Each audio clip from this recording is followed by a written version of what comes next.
Hello everyone, we are here again and we are talking about today's stress, organizational stress. Stress in the organization, right, is something that members of the organization cannot do without.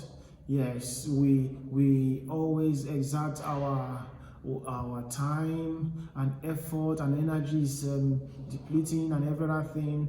There is always stress and a lot of things that can cause stress and in the organization, right?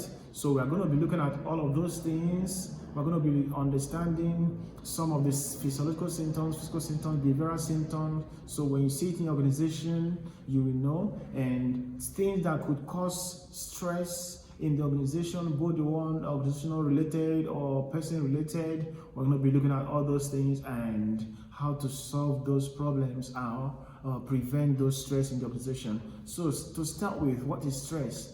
We understand again that in one of our videos here in this channel, we have talked about stress extensively. So for the purpose of this course, we will just highlight it. What is stress? We understand that it has to do with psychological or physiological reaction or response to a situation or event individual tend to be what? Stressful or threatening, right? So this, as we understand, this could be a response-based definition. We can also look at stress in the other way around, stimulus-based definition as some situation or any situation, any event that is threatening or overwhelming to an individual. Yes. So you could say this is a stress, including workload, promotion, and transition changes, and other things, right? Lazarus and Folkman, 1984, now told us that we can also see it as that situation where the individual perceive and respond, right? That process whereby an individual perceive and respond to perceive and response to a situation or event that he or she has appraised or evaluated to be threatening or overwhelming. This is Lazarus and Folkman 1984, and some of the physiological symptoms of stress includes headache, teeth grinding, right? You have fatigue, ulcer, muscle pain and constipations. Some psychological stress or psychological symptoms of stress include forgetfulness, in this organizational stress and everything. They feel this forgetfulness, there's depression, anxiety, substance abuse, and even frustration, right? Some behavioral symptoms. Yes, thirdly, the behavioral symptoms include sleep disorders, absenteeism, suicide, rapid speech. Now that is some of them. Now we are going to be looking at some causes of stress.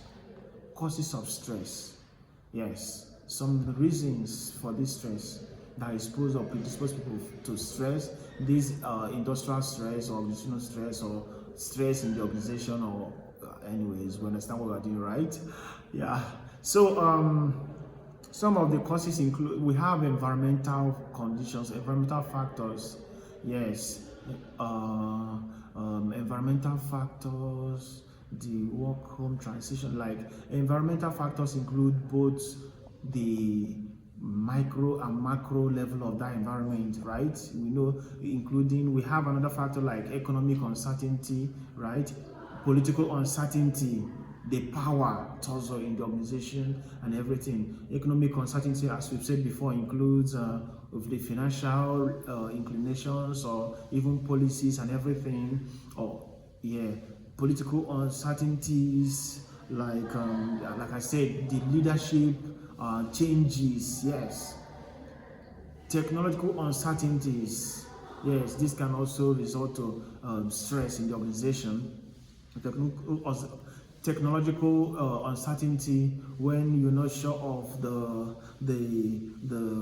app you're using, how is it going to function today, how are you going to manage it, how are you sure this is going to give you what you're looking for and everything. Then we have like all of the factors I mentioned now. They are examples of environmental factors or conditions, right? Those political uncertainty, economic uncertainty, technological uncertainty, all of them are example of under environmental factors. We have organizational factors that can lead to stress. Some organizational factors that can lead to stress, yes, they include tax demands. Yes, tax demands. We have others. The role demand. Yeah, the demand, both the task could be difficult, or you are not experienced about on that role you are supposed to play in an organization. We have talked about role in some of the roles in our previous videos. You know, we have group roles is different from organizational roles, right? Yeah, so the demand in that task, how many hours are you going to be working, and the roles you have to play, as all of those things, are they exposing you to persons or situations where there are toxic relationships or toxic persons, or all of those hazard situations and other physical factors that could be hazardous, right? Then the leadership style, this is another organizational factor that can lead to stress. The kind of leadership style, the kind of leadership, the kind of management. Are they the type that want to hear you out? Is the communication very okay? Healthy communication? Is it allowed? All of those things, right? We have organizational process. Yes, the modus operandi, the way they do their thing in the organization, is it suitable or is it causing stress? Yes. Then the quality of the organization also, and then the working condition. What is the working condition you are exposed to? It can also lead to stress. We have, again, the individual factors, right? So the individual factors include family issues, family issues, career changes, economic problems, and personality characteristics. Personality characteristics, if you are having the personality of a person like an extrovert, and you are giving a laptop like this and you are said to be in one room alone, come on. That would not only be stressful but very frustrating, right? Yeah, okay. There are other, apart from environmental, organizational, individual factors, there are also group factors. Group factors, you know, as a member of a particular group in an organization, there are also stress or factors that could lead to stress, like lack of group cohesion, like group conflicts. Yes, group conflicts and lack of social support.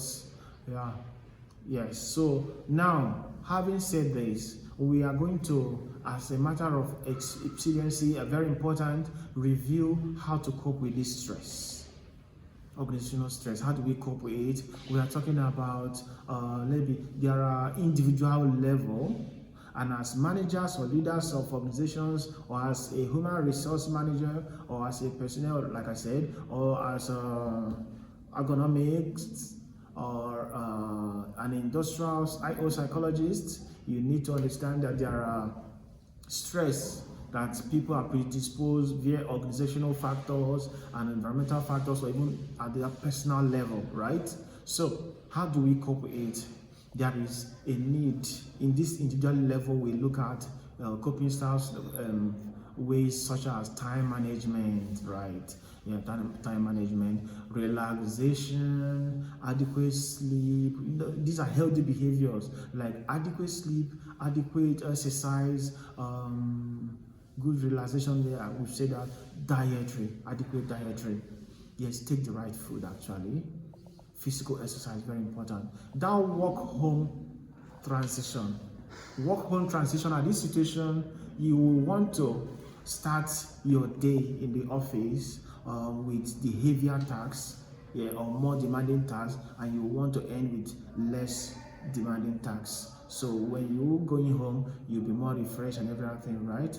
We have cognitive therapy, social supports, Then by organizational strategies of coping with stress, we look at ways like conflict reduction via conflict resolutions, right?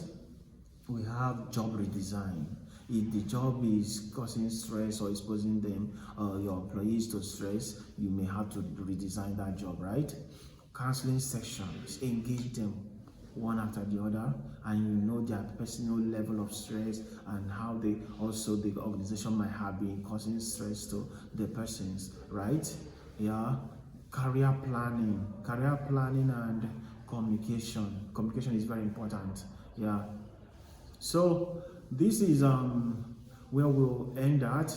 In our next video, we may want to review the theories of stress and other aspects of this stress as necessary in this video and in this course. Thank you very much.